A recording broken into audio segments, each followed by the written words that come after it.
그날 남편이 마을 부녀회장 집 앞에서 이렇게 말했습니다. 제 아내에 대해 퍼뜨린 소문, 오늘 중으로 다 바로잡으시오. 안 그러면 법적으로 대응하겠소. 2024년 9월 18일 오전 10시 30분 경북 의성군 작은 시골 마을의 한 주택 앞이었습니다. 저는 그때 52살이었고 재혼한 지 딱 1년 2개월째였습니다. 그리고 남편 뒤에서 떨리는 다리로 서 있었습니다. 이런 상황이 벌어진 데에는 아주 충격적인 이유가 있었습니다. 부녀회장은 현관문 앞에서 당황한 표정으로 서 있었습니다. 평소 동네에서 가장 목소리가 큰 그 사람이 그날만큼은 할 말을 잃은 것처럼 보였습니다. 주변에는 동네 아주머니들 대여섯 명이 구경하듯 서 있었고 저는 그들의 시선이 온몸에 꽂히는 것만 같았습니다. 무슨 소리예요? 소문이라니요? 부녀회장이 어색하게 웃으며 말했습니다. 남편은 가방에서 서류 뭉치를 꺼냈습니다. 그 서류들을 보는 순간 저는 알았습니다. 남편이 어젯밤 새벽까지 준비했던 게 바로 이것이었다는 걸. 여기 법원 판결문입니다. 제 아내는 빚쟁이가 아니라 피해자였습니다. 전 남편의 빚 보증으로 억울하게 재산을 잃은 사람이에요. 그리고 이혼 사유는 상습폭력과 도박입니다. 남편의 목소리는 떨리지 않았습니다. 조용했지만 그 어떤 소리보다 크게 들렸습니다. 제 아내가 재산을 탕진했다는 소문, 돈 보고 저랑 결혼했다는 소문, 전부 거짓입니다. 당장 사과하시고 바로잡으시오. 그 순간부터 모든 게 바뀌었습니다. 저는 남편 뒤에 서서 그 장면을 보면서 눈물을 참았습니다. 평생 혼자 참고 살았던 제가 처음으로 누군가 제 편에 서서 싸워주는 걸 보았습니다. 부녀회장의 얼굴이 빨개졌다가 하얗게 질리는 게 보였습니다. 저는 그냥 들은 대로. 누구한테 들었습니까? 확인도 안 하고 함부로 소문 퍼뜨린 겁니까? 남편이 다시 물었습니다. 부녀회장은 대답을 못했습니다.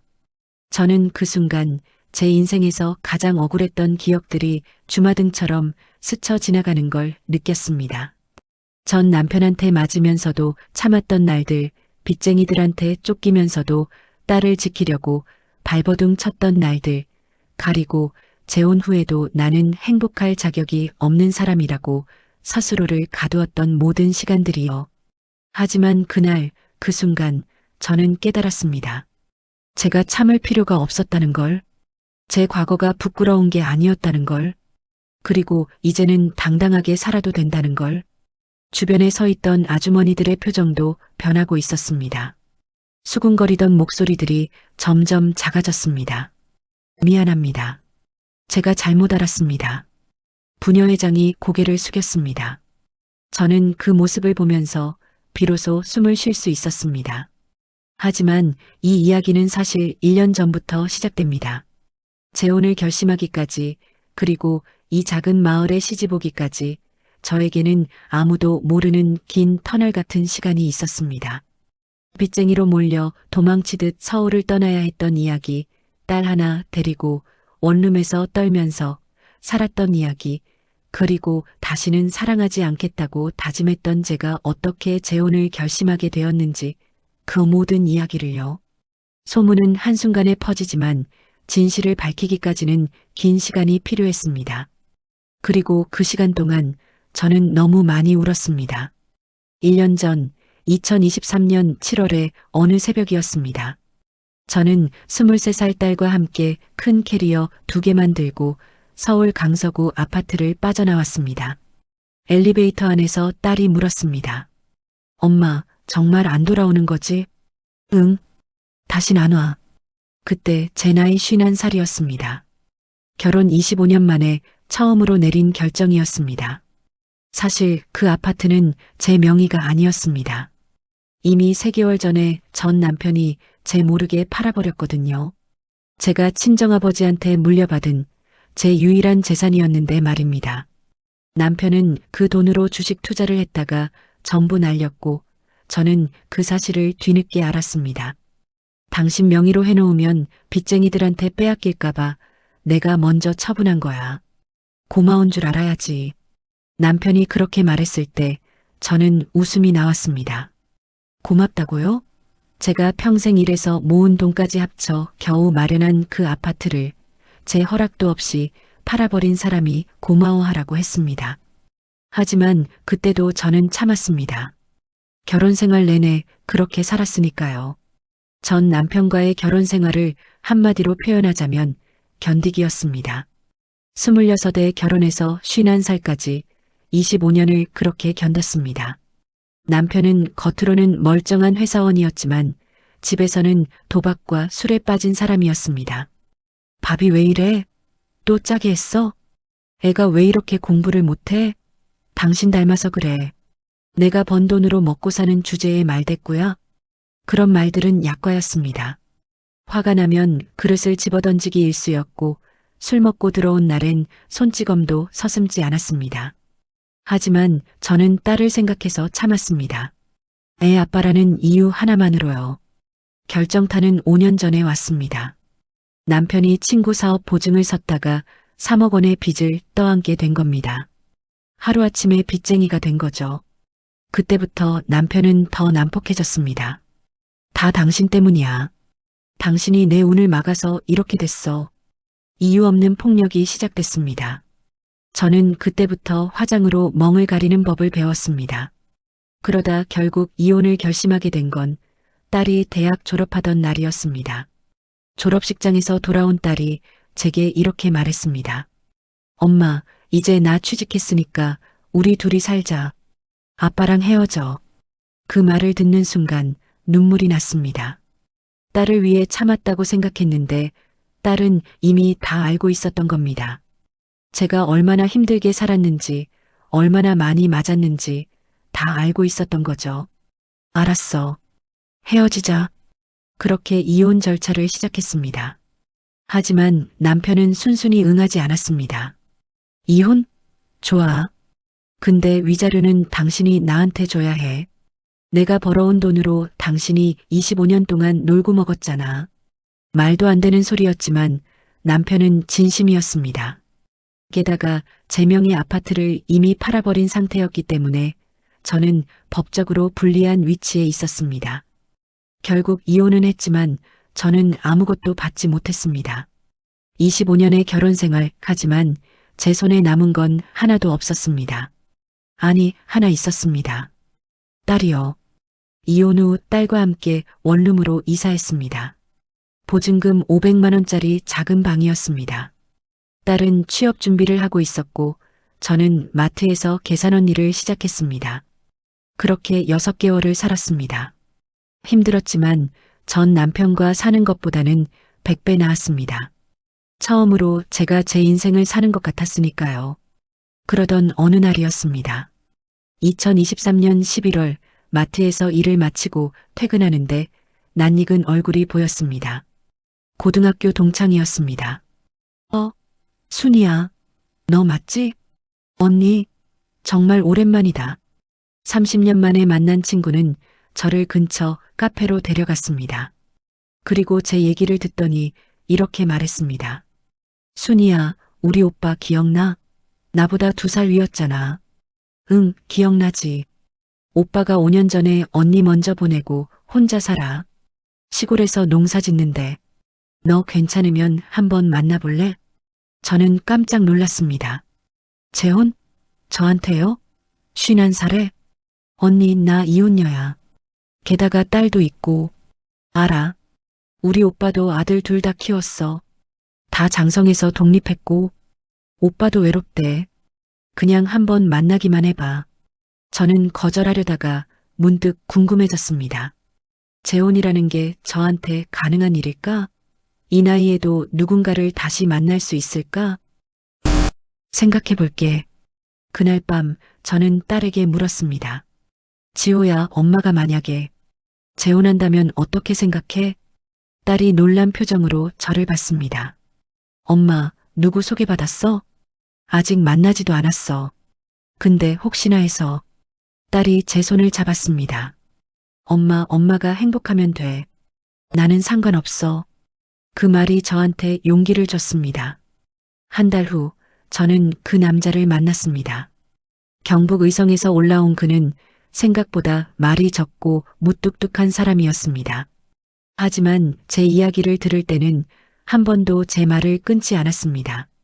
힘드셨겠습니다. 그게 그 사람이 한 유일한 위로였지만 이상하게도 그 말이 제일 위로가 됐습니다. 하지만 그때 저는 몰랐습니다. 재혼 후 제가 겪게 될 또 다른 지옥이 바로 그 작은 시골 마을의 소문들이었다는 거요. 2024년 1월 저는 경북 의성 작은 마을의 새댁이 되었습니다. 결혼식은 간소하게 치렀습니다. 52살의 재혼, 거창할 것도 없었으니까요. 남편의 두 아들은 서울과 부산에서 각자 가정을 꾸리고 살았고 결혼식에는 얼굴만 비추고 갔습니다. 아버지 좋으시면 저희야 뭐. 잘 지내세요. 큰아들이 그렇게 말했을 때 저는 안도했습니다. 적어도 반대는 하지 않는구나 싶었으니까요. 남편의 집은 마을 입구에 있는 50평 정도 되는 기와집이었습니다. 앞마당에는 감나무가 있었고 뒷마당에는 작은 텃밭이 있었습니다. 서울 원룸에서 살던 저한테는 궁전처럼 느껴졌습니다. 여기서 편히 사세요. 이제 당신 집이니까. 남편이 그렇게 말했을 때 저는 눈물이 날 뻔했습니다. 제 집이라는 말을 얼마 만에 듣는 건지 모르겠었거든요. 하지만 그 평화는 오래가지 못했습니다. 결혼 일주일 후 남편이 저를 데리고 마을회관에 갔습니다. 동네 사람들한테 인사시키기 위해서였습니다. 회관에는 부녀의 사람들이 모여 있었는데 그 중에서 유독 눈에 띄는 사람이 있었습니다. 부녀회장 김영자라는 분이었습니다. 어머, 이분이 새댁이세요? 어머, 젊으시네. 김영자 씨가 제 손을 잡으며 말했습니다. 하지만 그 눈빛은 전혀 환영하는 것 같지 않았습니다. 차갑고 날카로웠습니다. 안녕하세요. 잘 부탁드립니다. 저는 정중하게 인사했습니다. 에이, 뭘 그렇게 격식 차리세요. 우리 다 가족 같은 사이인데. 근데 서울서 오셨다며? 여기 시골 생활 적응 안 될 텐데. 아니에요. 조용해서 좋습니다. 그래요? 근데 전에는 무슨 일 하셨어요? 질문이 쏟아졌습니다. 어디서 살았는지, 무슨 일을 했는지, 딸은 뭐 하는지, 전 남편은 어떤 사람인지, 마치 신문조사를 받는 것 같았습니다. 저는 최대한 짧게 대답했습니다. 너무 많이 말하면 안 될 것 같았거든요. 하지만 김영자 씨는 계속 캐물었습니다. 근데 왜 이혼하셨어요? 요즘 젊은 사람들도 아니고 그 나이에 이혼하는 게 쉬운 일은 아니었을 텐데. 그 순간 남편이 끼어들었습니다. 회장님, 개인적인 일까지 물어보실 필요는 없지 않습니까? 남편의 목소리는 단호했습니다. 김영자 씨의 얼굴이 굳었습니다. 아니, 내가 그냥 궁금해서. 서운하게 들으셨으면 미안해요. 하지만 그 눈빛에는 미안함이라고는 없었습니다. 오히려 적대감 같은 게 느껴졌습니다. 집으로 돌아오는 길 남편이 말했습니다. 김영자 씨는 원래 좀 참견이 심한 사람이에요. 신경 쓰지 마세요. 괜찮아요. 저는 그렇게 말했지만 마음 한구석이 불편했습니다. 그리고 그날 저녁 옆집 아주머니가 찾아왔습니다. 반찬을 들고 온 그분은 자기소개를 하며 이렇게 말했습니다. 저는 이 집 옆에서 20년째 사는 사람이에요. 전 아주머니. 그러니까 돌아가신 분하고도 친했었죠. 전 아주머니. 남편의 전 부인 이야기였습니다. 네. 그러셨군요. 참 좋은 분이었어요.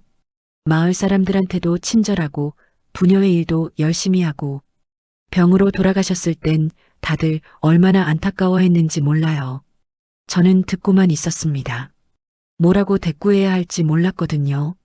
그분이 돌아가시고 5년이 지났는데 이제 새댁이 오셨으니 다행이네요. 근데 서울서 오셨다며? 여기 적응하기 힘들지 않아요? 똑같은 질문이었습니다. 저는 최대한 밝게 웃으며 대답했습니다. 적응 잘할게요. 걱정 마세요. 하지만 그날 이후로 저는 느꼈습니다. 이 마을 사람들이 저를 보는 시선이 곱지 않다는 걸요. 장을 보러 나갔을 때도 마을 슈퍼 주인이 저를 위아래로 훑어봤습니다. 새댁, 서울서 오셨다며? 여기 물건들이 좀 별로죠? 아니요, 다 있네요. 에이, 그래도 서울이랑은 비교가 안 되잖아요. 힘들겠어요. 여기 시골에서 사는 게.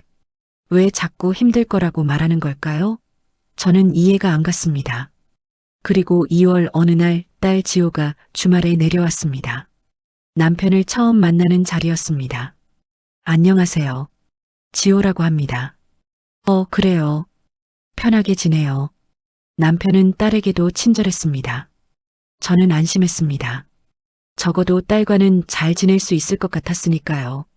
하지만 다음 날 딸과 함께 동네를 산책하다가 김영자 씨와 마주쳤습니다. 어머, 따님이세요? 예쁘시네요. 근데 서울에서 사시죠? 네, 일 때문에 서울에 있어요. 그럼 명절 때 내려오시겠네요? 아, 그런데 새댁, 명절에는 큰 집 식구들도 다 오는데 괜찮으시겠어요? 네. 아들 둘이 각자 가정이 있잖아요. 설날이나 추석 때 다 오면 음식 준비하는 게 보통 일이 아닐 텐데. 전 아주머니는 워낙 손이 크셔서 그런 거 뚝딱 하셨는데. 또 전 부인 이야기였습니다. 그리고 은근슬쩍 저와 비교하는 말투였습니다. 잘할게요. 제가 짧게 대답하자 김영자 씨가 웃으며 말했습니다. 그래요, 열심히 하셔야죠. 재혼이면 더 잘해야 되는 거 아니겠어요? 그 말을 듣는 순간 저는 깨달았습니다. 이 사람이 저를 좋아하지 않는다는 걸요. 아니, 좋아하지 않는 정도가 아니라 적대하고 있다는 걸요. 그날 저녁 딸이 서울로 돌아가기 전에 제게 말했습니다. 엄마, 여기 사람들 좀 이상해. 엄마한테 친절한 척하면서 계속 비교하고 그러잖아. 괜찮아. 시간이 지나면 나아질 거야. 정말 괜찮아? 힘들면 서울 와. 나랑 같이 살자. 저는 딸을 안아줬습니다. 괜찮아. 엄마 이제 어른이야. 이 정도는 견딜 수 있어. 하지만 사실은 저도 불안했습니다. 이 마을에서 제가 받아들여질 수 있을까? 아니면 계속 서울에서 온 새댁, 전 부인만 못한 사람으로 낙인 찍힐까? 그리고 그 불안은 3월이 되면서 현실이 되기 시작했습니다. 어느 날 마트에서 장을 보고 나오는데 두 아주머니가 수군거리는 소리가 들렸습니다. 근데 그 새댁, 이혼녀래. 그래, 왜 이혼했대? 글쎄, 남편이 바람 피워서 그랬다는 사람도 있고, 자기가 빚쟁이라서 쫓겨났다는 사람도 있고, 심장이 철렁했습니다. 소문이 시작된 겁니다. 그것도 완전히 왜곡된 내용으로요. 저는 모른 척하고 지나쳤습니다. 하지만 집에 돌아와서 거울을 보니 제 얼굴이 창백해져 있었습니다. 그리고 저는 그때 알았습니다. 이 소문이 어디서 시작됐는지. 김영자 부녀회장이었습니다. 소문은 빠르게 퍼졌습니다. 3월 중순쯤 되자 마을 사람들이 저를 보는 눈빛이 완전히 달라져 있었습니다. 새댁, 서울에서 무슨 일 하셨어요? 전 남편이 사업하시다가 망했다며? 빚이 얼마나 됐었어요? 대놓고 묻는 사람들도 있었습니다. 처음엔 정중하게 아니라고 해명했습니다. 하지만 해명할수록 더 이상한 사람이 되는 것 같았습니다. 아니면 왜 그렇게 부인해요? 숨길 거 있으니까 그러는 거 아니에요? 결국 저는 아무 말도 하지 않기로 했습니다. 말하면 할수록 소문만 커질 뿐이었으니까요. 남편은 제 변화를 눈치챘습니다. 요즘 말이 없네요. 무슨 일 있어요? 아니에요. 괜찮아요. 저는 남편한테 말하고 싶지 않았습니다. 남편이 이 마을에서 40년 넘게 살아온 사람인데 저 때문에 이웃들과 사이가 나빠지면 안 된다고 생각했거든요. 그런데 4월 초 충격적인 일이 벌어졌습니다. 남편의 큰아들이 갑자기 내려왔습니다. 주말도 아닌 평일 저녁에 예고도 없이요. 아버지, 얘기 좀 해야겠어요. 큰아들의 표정이 심각했습니다. 저는 자리를 피하려고 했는데 남편이 말했습니다. 같이 듣자. 어차피 우리 식구잖아. 큰아들이 저를 잠깐 쳐다보더니 말했습니다. 아버지, 새어머니 과거에 대해 알고 계세요? 심장이 쿵 내려앉았습니다. 무슨 소리야? 서울에서 전화 왔어요. 새어머니 전 남편이라는 사람한테서요. 저는 숨이 막혔습니다. 전 남편이 어떻게 이 연락처를 알았지? 그 사람이 뭐래? 남편의 목소리가 낮아졌습니다. 새어머니가 결혼 생활 중에 돈을 빼돌려서 자기 명의로 아파트를 샀다고, 그걸 숨기고 이혼했다고 하더라고요. 그리고 지금도 자기한테 빚이 있는데 갚지 않고 도망쳤다고. 그건 거짓말이에요. 저는 소리쳤습니다. 처음으로 목소리를 높였습니다. 그 사람이 제 아파트를 제 몰래 팔아버렸어요. 제가 물려받은 아파트를요. 그리고 빚은 그 사람이 친구 보증 섰다가 진 거예요. 저는 피해자라고요. 큰아들이 저를 빤히 쳐다봤습니다. 증거 있으세요? 뭐라고요? 아버지 재산도 만만찮거든요. 혹시 그것 때문에 재혼하신 거 아니에요? 그 말을 듣는 순간 눈앞이 캄캄해졌습니다. 저를 사기꾼 취급하는 거였습니다. 제 친아들도 아닌 사람이. 민수야. 남편이 소리쳤습니다. 당장 사과해. 지금 뭐 하는 거야? 아버지, 전 아버지를 위해서 하는 말이에요. 요즘 재혼 사기 많잖아요. 확인하는 게. 나가. 남편이 벌떡 일어났습니다.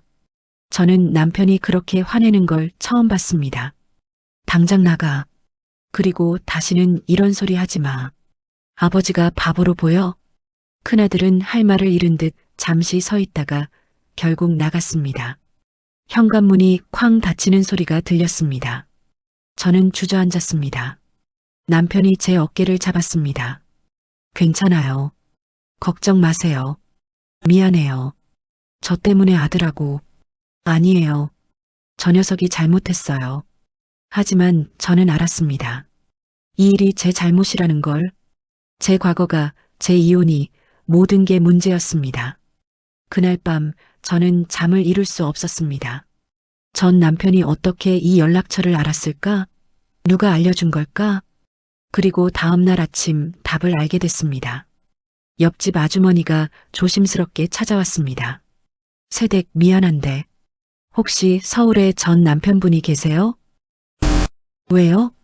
사실은 김영자 씨가 탐정을 썼대요. 세댁 신상을 조사했다고. 머리가 망치로 맞은 것처럼 멍해졌습니다. 뭐라고요? 미안해요.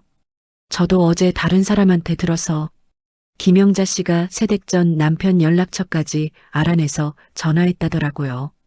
그래서 세댁 아드님한테까지 연락이 간 것 같아요. 왜 그런 짓을? 그게 사실 김영자 씨가 원래 세댁 남편 좋아했었거든요. 저는 귀를 의심했습니다. 네. 옆집 아주머니가 한숨을 쉬며 말했습니다. 세댁 남편 전 부인이 돌아가시고 나서 김영자 씨가 계속 접근했어요. 반찬도 갖다 주고 명절 때마다 찾아가고. 다들 알았어요. 재혼하려고 노력한다는 거. 그런데 왜 남편은? 세댁 남편이 거절했죠. 아주 딱 잘라서요. 저는 재혼할 생각 없습니다라고요. 그게 3년 전 일이에요. 김영자 씨가 얼마나 창피했겠어요. 동네 사람들 다 아는데. 이제 이해가 됐습니다. 김영자 씨가 저한테 적대적이었던 이유가요. 그런데 작년에 갑자기 세댁이 나타난 거예요. 그것도 서울에서 이혼녀가. 김영자 씨가 얼마나 화났겠어요. 그래서 소문을 퍼뜨린 거군요. 미안해요, 세댁. 진작 말했어야 했는데. 저도 김영자 씨가 무서워서. 옆집 아주머니가 고개를 숙였습니다. 저는 그제야 모든 퍼즐이 맞춰졌습니다. 제가 빚쟁이라는 소문, 재산 탕진했다는 소문, 돈 보고 재혼했다는 소문. 전부 김영자 씨가 만들어낸 거였습니다. 그것도 탐정까지 써가며 제 과거를 캐내서요. 질투. 그게 전부였습니다. 저는 거실에 앉아서 한참을 멍하니 있었습니다. 남편이 밭에서 돌아와 제 표정을 보고 물었습니다.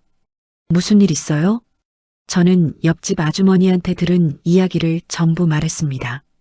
김영자 씨가 남편을 좋아했던 것, 거절당한 것, 그리고 탐정을 써서 제 과거를 캐낸 것까지 전부요. 남편의 얼굴이 굳어졌습니다.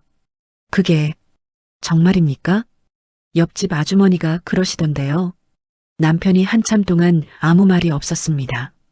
그러더니 휴대폰을 꺼냈습니다. 뭐 하세요? 변호사한테 전화 걸어야죠. 명예훼손으로 고소할 겁니다. 여보, 안 돼요. 이건 넘어갈 수 없어요. 당신 인생을 이렇게 망쳐놓고 우리 아들한테까지 거짓말을 퍼뜨리고 남편의 손이 떨리고 있었습니다. 화가 나서인지 아니면 죄책감 때문인지 모르겠었습니다. 저는 남편의 손을 잡았습니다. 고소하기 전에 제가 한번 만나보면 안 될까요? 뭐라고요? 직접 만나서 왜 이러는지 물어보고 싶어요. 그리고 제대로 이야기하고 싶어요. 하지만 사실 저는 두려웠습니다. 김영자 씨를 직접 만나는 게 그 사람 앞에서 제가 제대로 말을 할 수 있을지도 확신이 없었습니다. 그런데 그 결정을 내리기도 전에 사건이 터졌습니다. 바로 그날 저녁 부녀의 모임이었습니다. 그리고 그날 저는 김영자 씨 앞에서 처음으로 무너졌습니다. 2024년 9월 17일 바로 그날이었습니다. 저는 부녀의 모임에 가지 않으려고 했습니다. 하지만 남편이 말했습니다. 가세요. 피하면 더 이상하게 봐요. 당당하게 가세요. 남편의 말이 맞았습니다. 피하면 질 것 같았습니다. 그래서 저는 떨리는 다리를 이끌고 마을회관으로 갔습니다. 회관 2층 작은 방에는 이미 15명 정도의 아주머니들이 모여 있었습니다. 제가 들어서자 순간 대화가 끊겼습니다. 그리고 어색한 침묵이 흘렀습니다. 안녕하세요. 저는 인사를 했습니다. 몇몇 사람이 고개만 끄덕였고 대부분은 외면했습니다. 김영자 씨가 제 쪽을 보며 말했습니다. 어머, 새댁 오셨네요. 자리 없는데. 거기 구석에 앉으세요. 예전 같으면 여기 앉으세요 하며 자리를 권했을 텐데 이제는 구석 자리를 가리켰습니다. 저는 조용히 구석에 앉았습니다. 회의가 시작됐지만 저는 한마디도 하지 못했습니다. 아무도 제 의견을 묻지 않았으니까요. 1시간쯤 지났을 때였습니다. 김치 담그기 행사 이야기가 나왔습니다. 올해는 새댁들이 좀 도와야 할 것 같은데요. 작년에 우리가 너무 힘들었잖아요. 한 아주머니가 말했습니다. 맞아요. 새댁, 김치 담글 줄 아세요? 갑자기 시선이 제게 쏠렸습니다. 네. 조금? 얼마나 해보셨어요? 집에서 담가본 적은 있습니다. 아, 집에서요? 여기는 300포기씩 담가요. 그것도 해보셨어요? 목소리에 비웃음이 섞여 있었습니다. 아니요. 그럼 배우셔야죠. 우리 전 아주머니는 그런 거 척척 하셨는데 또 전 부인과의 비교였습니다. 저는 입술을 깨물었습니다. 그때 김영자 씨가 끼어들었습니다. 새댁, 근데 서울에서는 뭐 하셨어요? 직업이 뭐였어요? 마트에서 계산일 했습니다. 아, 계산원이요? 그럼 돈 다루는 일은 잘하시겠네요. 그 말에 웃음이 터졌습니다. 비웃는 웃음이었습니다. 회장님, 그게 무슨 뜻이에요? 저는 처음으로 반문했습니다. 김영자 씨가 저를 똑바로 쳐다봤습니다. 무슨 뜻이긴요? 그냥 칭찬한 건데 왜 그래요? 칭찬처럼 안 들렸는데요. 어머, 새댁. 예민하시네요. 요즘 스트레스 받으세요? 주변 사람들이 수군거렸습니다. 그때 한 아주머니가 대놓고 물었습니다. 새댁, 소문 들었어요. 전 남편한테 빚이 있다던데 사실이에요? 심장이 쿵 내려앉았습니다. 아닙니다. 그건 사실이 아니에요. 그럼 왜 전 남편이 여기까지 전화해서 돈 갚으라고 그래요? 그건 그 사람이 거짓말? 그럼 새댁 말이 진짜예요? 전 남편 말이 진짜예요? 목소리가 점점 커졌습니다. 저를 몰아붙이는 목소리들이었습니다. 들었어요. 결혼 중에 돈 빼돌려서 아파트 샀다며? 그리고 그거 숨기고 이혼했다며? 지금 여기 시집 온 것도 재산 때문 아니에요? 아닙니다. 그건 다 오해예요. 저는 소리쳤습니다. 하지만 아무도 들으려 하지 않았습니다. 김영자 씨가 일어서더니 저한테 다가왔습니다. 세댁, 우리가 다 알아요. 뭘 안다는 거예요? 당신이 왜 여기 온 건지. 서울에서 못 살아서 도망친 거 맞잖아요. 빚쟁이한테 쫓겨서. 아니라니까요.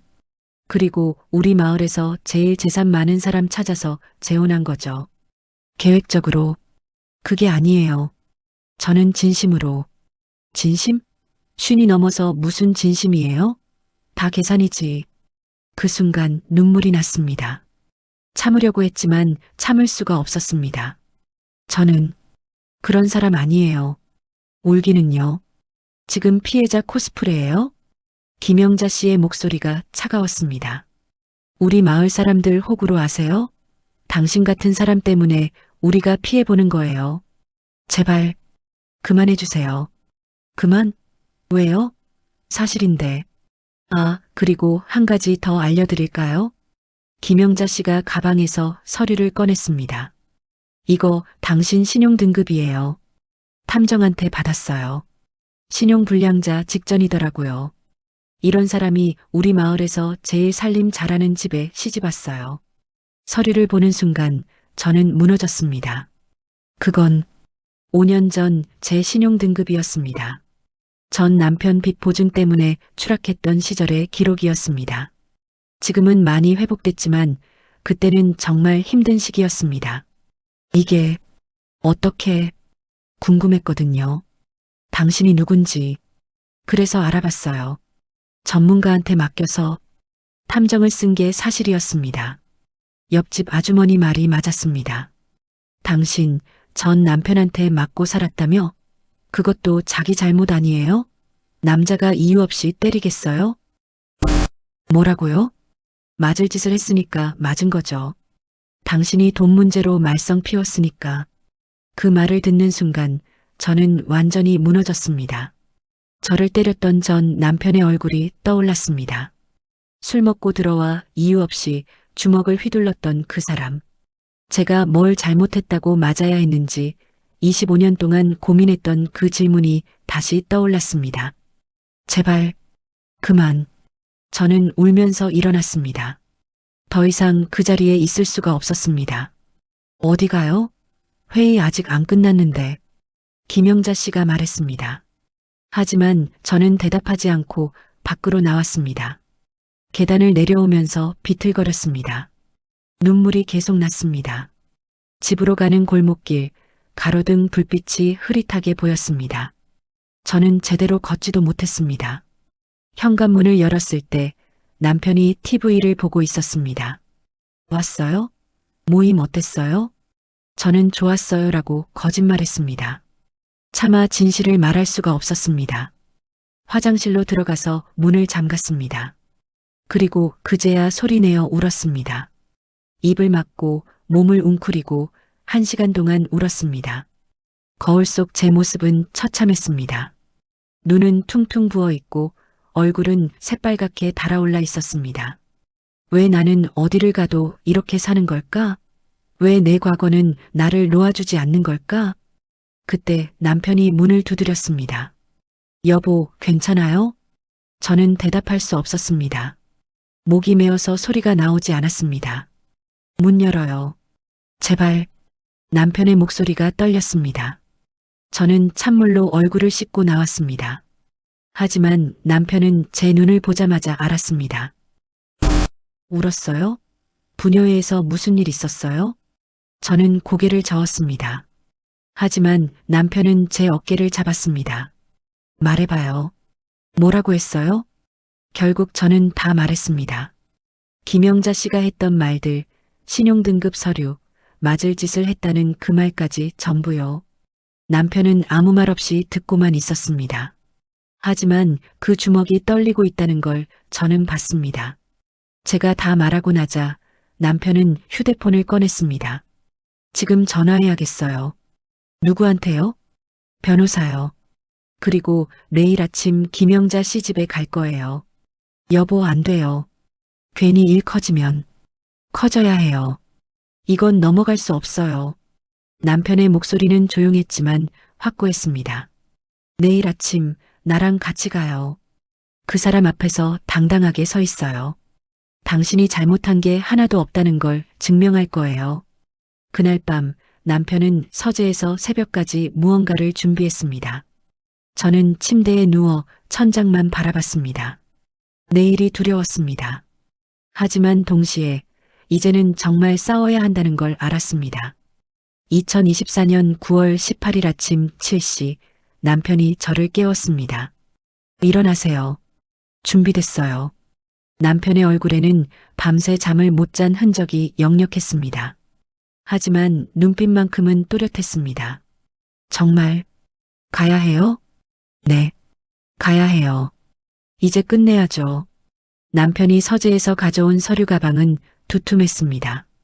대체 뭘 준비한 걸까요? 이게 뭐예요? 당신을 지킬 무기요. 남편이 짧게 대답했습니다. 아침 9시 우리는 김영자 씨 집으로 향했습니다. 큰 기와집이었습니다. 남편보다 더 큰 집이었죠. 남편이 문을 두드렸습니다. 잠시 후 김영자 씨가 나왔습니다. 우리를 보고 깜짝 놀란 표정을 지었습니다. 어머, 이게 누구세요?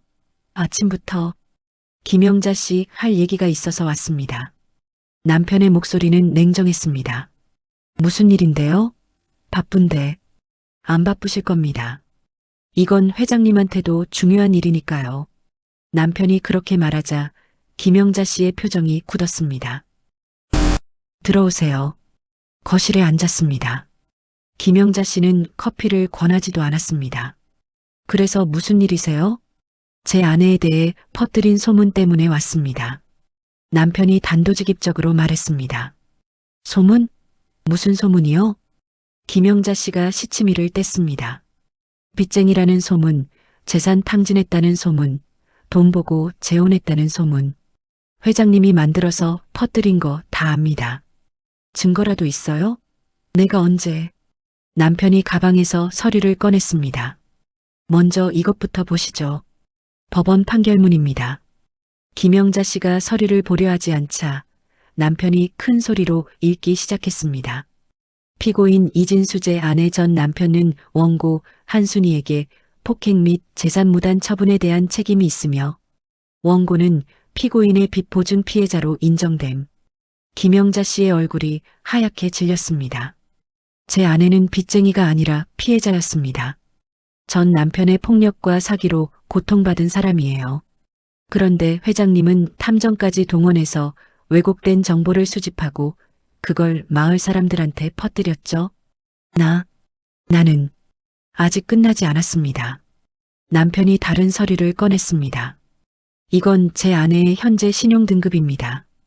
회장님이 보여준 건 5년 전 것이죠. 지금은 정상 범위입니다. 의도적으로 오래된 자료를 보여준 겁니다. 그리고 이건 제 재산 목록입니다. 제 아내와 결혼 전후로 재산 변동이 전혀 없습니다. 증여도 없었고 명예 이전도 없었어요. 그런데도 회장님은 제 아들한테까지 전화해서 재혼 사기라고 말했죠. 남편의 목소리가 점점 커졌습니다. 왜 이러십니까? 대체 왜 제 아내를 이렇게까지 괴롭힙니까? 김영자 씨가 입술을 깨물었습니다. 대답하지 않았습니다. 그때 문 밖에서 소리가 들렸습니다. 누군가 엿듣고 있었던 겁니다. 남편이 벌떡 일어나 문을 열었습니다. 밖에는 옆집 아주머니와 동네 사람 대여섯 명이 서 있었습니다. 다들 언제부터 계셨어요? 옆집 아주머니가 조심스럽게 말했습니다. 회장님한테 올 거라고 하셔서 우리도 할 말이 있어서 왔어요. 무슨 말씀이세요? 옆집 아주머니가 안으로 들어왔습니다. 다른 사람들도 따라 들어왔습니다. 회장님, 이제 그만하세요. 세댁한테 한 짓 우리 다 알아요. 뭘 안다는 거야? 김영자 씨가 소리쳤습니다. 5년 전에도 똑같은 짓 하셨잖아요. 박신의 세댁한테요. 저는 처음 듣는 이야기였습니다. 박신의 세댁이요? 옆집 아주머니가 저를 보며 설명했습니다. 5년 전에 이 마을에 세댁이 하나 왔었어요. 재혼으로요. 근데 회장님이 그때도 똑같이 소문 퍼뜨려서 결국 그 집 부부가 이혼하고 떠났어요. 그건 그 여자가 정말 문제가 있었으니까. 아니에요. 다른 아주머니가 말했습니다. 그때도 회장님이 거짓 소문 퍼뜨린 거였어요. 우리 다 알았어요. 근데 무서워서 말 못했죠. 이번엔 안 그럴 거예요. 김영자 씨의 얼굴이 일그러졌습니다. 너희들이 뭘 안다고.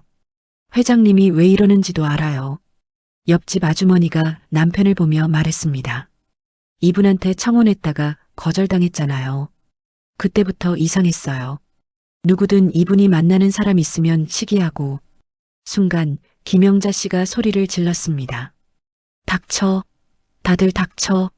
거실이 조용해졌습니다. 김영자 씨가 떨리는 목소리로 말했습니다. 나는 그냥 이 사람이 행복했으면 좋겠었어. 그래서 제대로 된 사람이랑 만나길 바랐던 거야. 그게 회장님이 판단할 일입니까? 남편이 차갑게 말했습니다.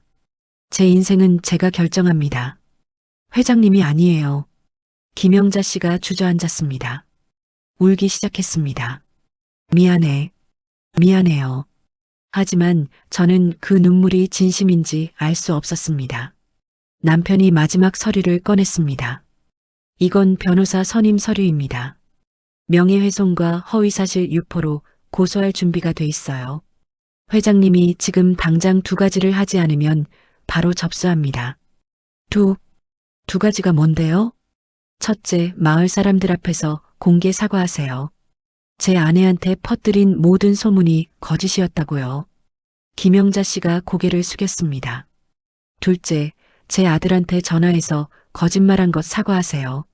제 가족을 흔들려고 한 것까지 용서 못합니다. 알았어요. 할게요. 김영자 씨가 떨리는 목소리로 대답했습니다. 남편이 저를 보았습니다. 여보, 할 말 있어요? 저는 김영자 씨를 봤습니다. 주저앉아서 우는 그 사람을 보면서 이상하게도 분노보다는 허무함이 먼저 느껴졌습니다. 회장님, 김영자 씨가 고개를 들었습니다. 전 회장님을 용서할 수 있을지 모르겠어요. 회장님이 저한테 한 짓은 정말 잔인했어요. 미안해요. 하지만 한 가지는 말씀드리고 싶어요. 저는 회장님이 생각하는 그런 사람이 아니에요. 돈 때문에 재혼한 것도 아니고 누굴 속인 것도 아니에요. 그냥 행복하고 싶었을 뿐이에요. 김영자 씨가 눈물을 닦았습니다. 그리고 회장님도요. 남의 행복을 파괴할 게 아니라 본인 행복을 찾으세요. 이런 식으로 사는 건 회장님한테도 불행한 거예요. 저는 그 말을 하고 일어섰습니다. 남편이 마지막으로 말했습니다. 오늘 저녁 7시 마을회관에서 사과하세요. 부녀의 사람들 다 모인 자리에서요. 안 그러면 내일 바로 고소합니다. 우리는 김영자 씨 집을 나왔습니다. 밖은 화창한 아침이었습니다. 남편이 제 손을 잡았습니다. 잘했어요. 정말 잘했어요. 저는 그제야 눈물이 났습니다. 하지만 어젯밤과는 다른 눈물이었습니다. 억울해서가 아니라 후련해서 나는 눈물이었습니다. 동네 사람들이 우리를 지켜보고 있었습니다. 하지만 이제는 그 시선이 두렵지 않았습니다. 그날 저녁 7시 마을회관은 사람들로 가득 찼습니다. 부녀의 정기 모임 날이 아니었는데도 소문을 듣고 모인 사람들이 30명이 넘었습니다. 저와 남편도 맨 앞줄에 앉았습니다. 김영자 씨가 들어왔을 때 웅성거림이 커졌습니다. 그는 평소와 달리 화장기 없는 맨 얼굴이었고 고개를 푹 숙이고 있었습니다. 시작하겠습니다. 떨리는 목소리였습니다. 저는 남편의 손을 꽉 잡았습니다. 오늘 여러분 앞에 서게 된 건 사과하기 위해서입니다. 김영자 씨가 고개를 들었습니다. 눈이 퉁퉁 부어 있었습니다. 한순희 씨에 대해 제가 퍼뜨린 소문들 전부 거짓이었습니다. 회관이 술렁였습니다. 순희 씨는 빚쟁이가 아니었습니다. 오히려 전 남편의 빚 보증 피해자였어요. 폭력에 시달리다가 겨우 벗어난 분이었고요. 그런데 저는 탐정을 고용해서 왜곡된 정보를 수집했고 그걸 마을 사람들한테 사실처럼 퍼뜨렸습니다. 한 아주머니가 소리쳤습니다. 그럼 우리가 세댁한테 한 말들은 뭐예요? 우리도 피해자잖아요. 맞습니다. 저 때문에 여러분도 잘못된 판단을 하게 됐어요. 정말 죄송합니다. 김영자 씨가 90도로 허리를 숙였습니다. 그리고 순희 씨, 김영자 씨가 저를 봤습니다. 당신한테 한 짓은 변명의 여지가 없습니다. 부녀의 모임에서 당신을 모욕한 것, 신용등급 서류를 공개한 것, 당신 과거를 들춰내서 상처 준 것, 전부 제 잘못입니다. 저는 아무 말도 하지 않았습니다. 그냥 듣고만 있었습니다. 사실대로 말씀드리겠습니다. 김영자 씨가 숨을 크게 들이쉬었습니다.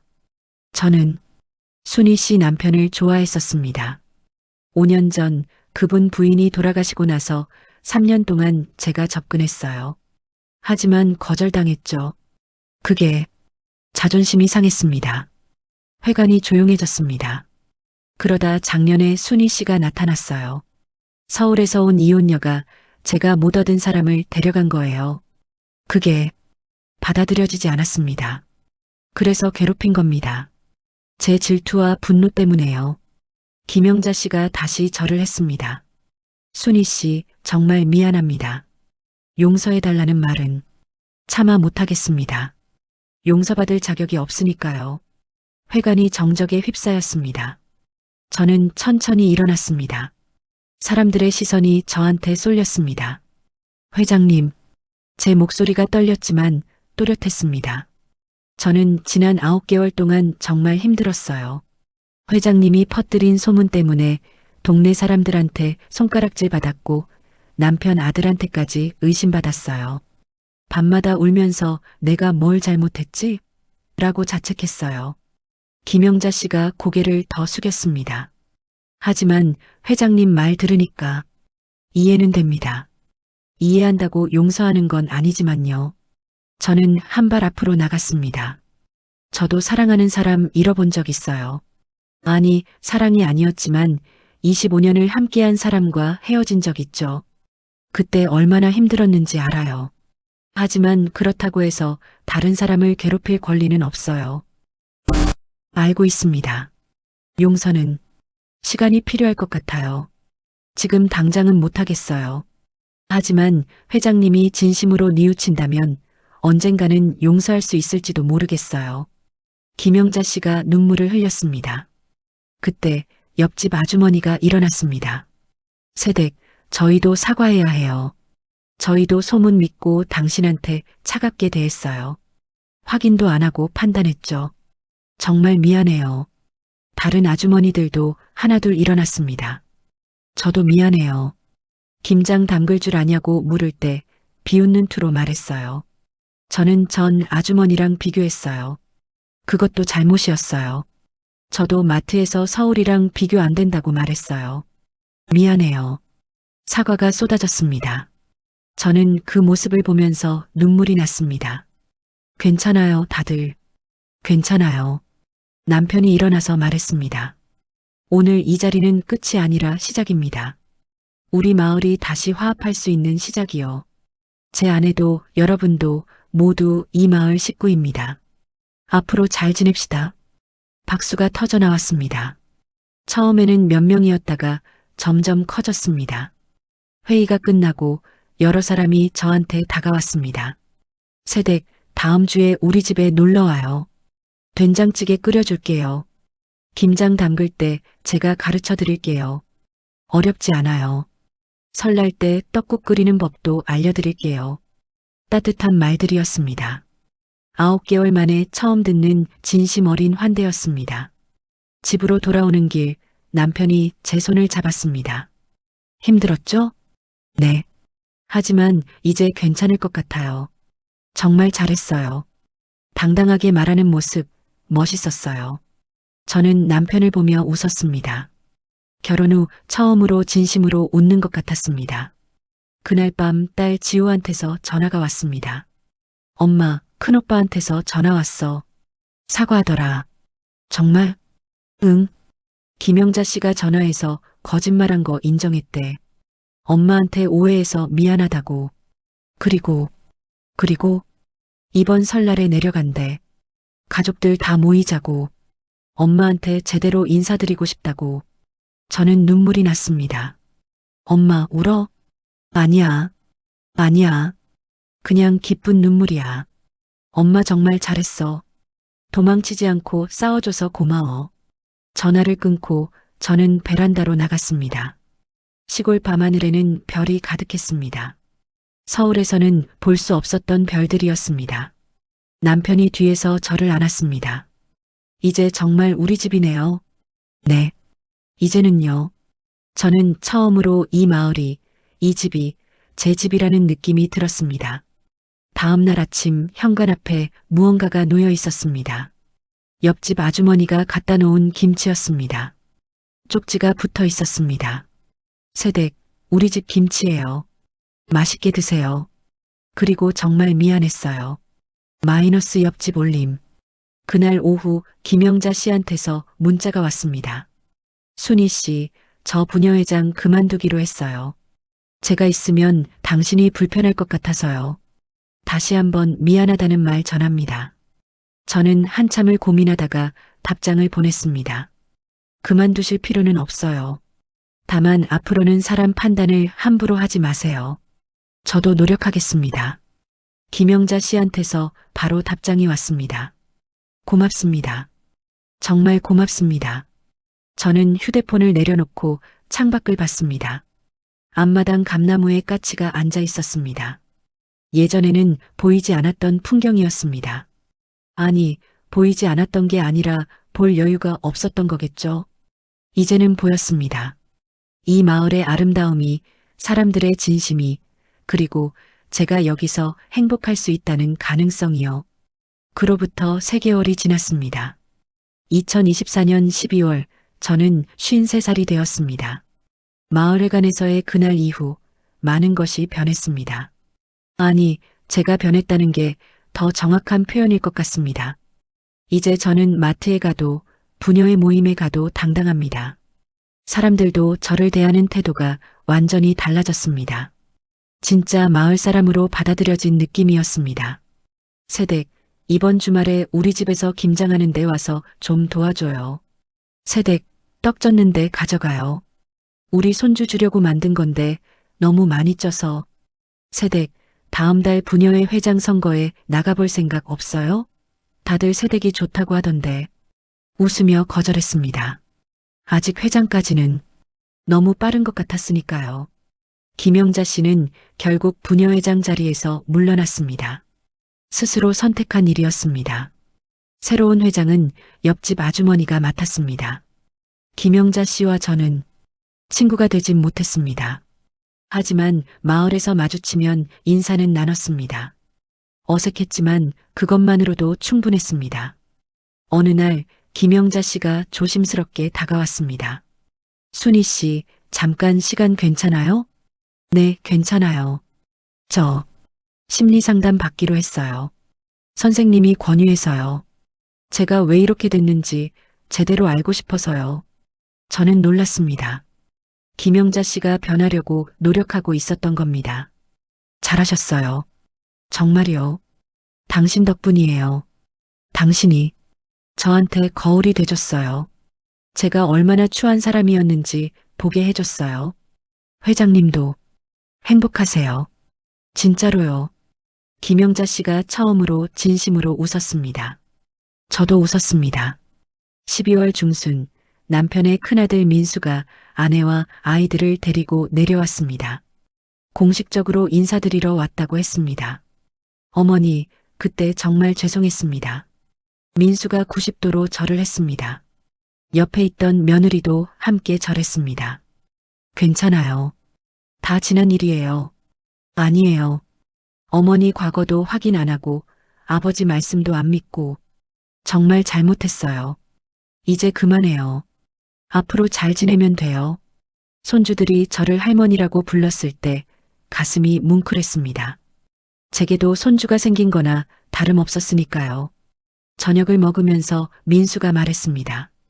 어머니, 설날에는 동생네도 올라온대요. 온 가족이 모이는 거예요.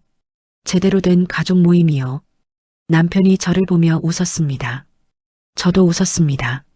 그날 밤 딸 지호한테 전화했습니다. 지호야, 설날에 우리 집에 올 거지? 당연하지.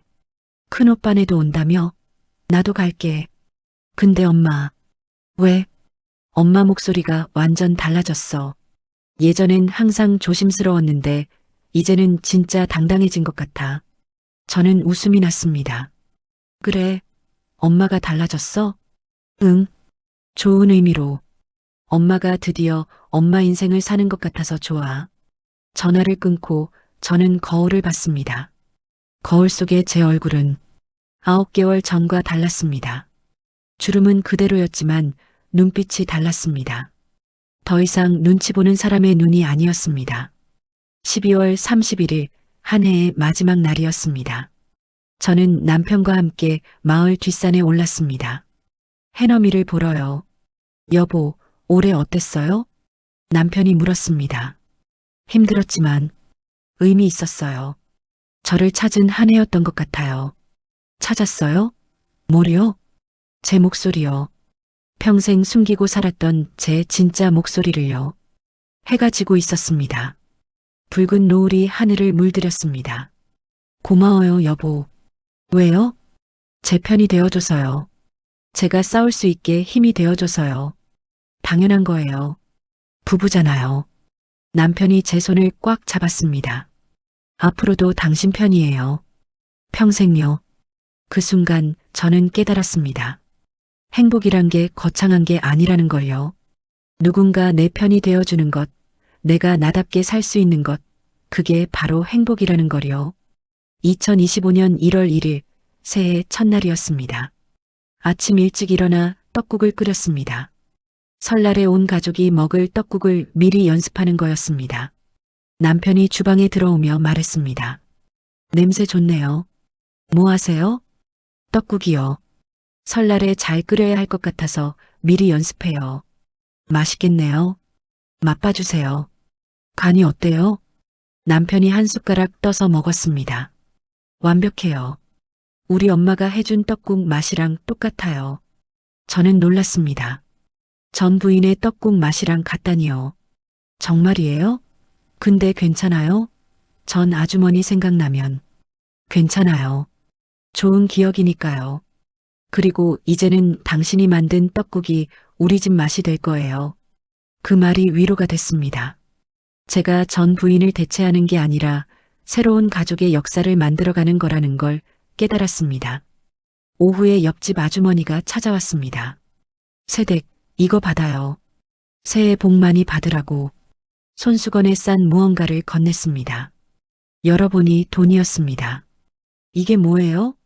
세뱃돈이에요. 우리 마을에서는 새댁한테도 줘요. 첫 해에는요. 아니에요. 이건 못 받아요. 받아요. 우리 마음이에요. 그동안 미안했던 마음도 담았어요. 저는 눈물이 났습니다. 정말 받아들여진 기분이었습니다. 그날 저녁 저는 일기를 썼습니다. 오랜만에 쓰는 일기였습니다. 2025년 1월 1일 53살의 새해가 밝았다. 1년 전만 해도 상상하지 못했던 일들이 많았다. 재혼, 시골 생활, 소문, 그리고 싸움. 하지만 이 모든 과정을 통해 나는 배웠다.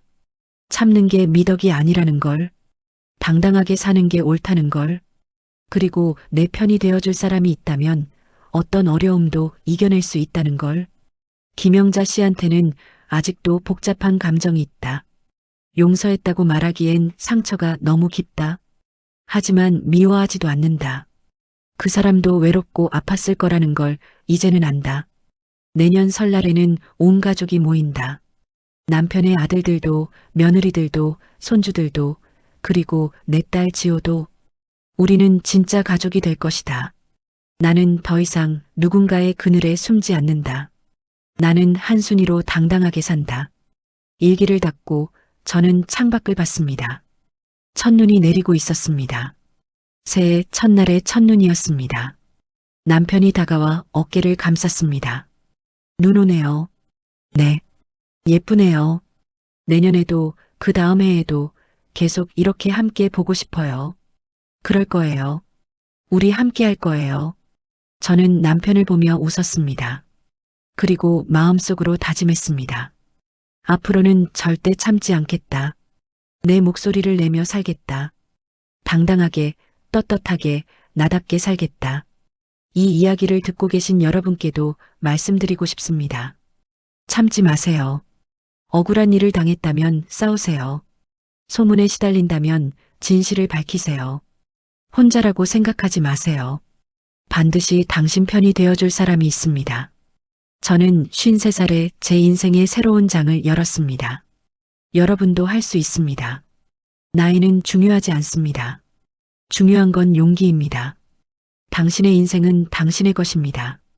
다른 사람의 소문 속 주인공이 아니라 당신 자신의 진짜 주인공이 되세요. 저는 이제 행복합니다. 완벽하진 않지만 진짜 제 삶을 살고 있으니까요. 그리고 그게 가장 중요한 거라고 이제는 압니다.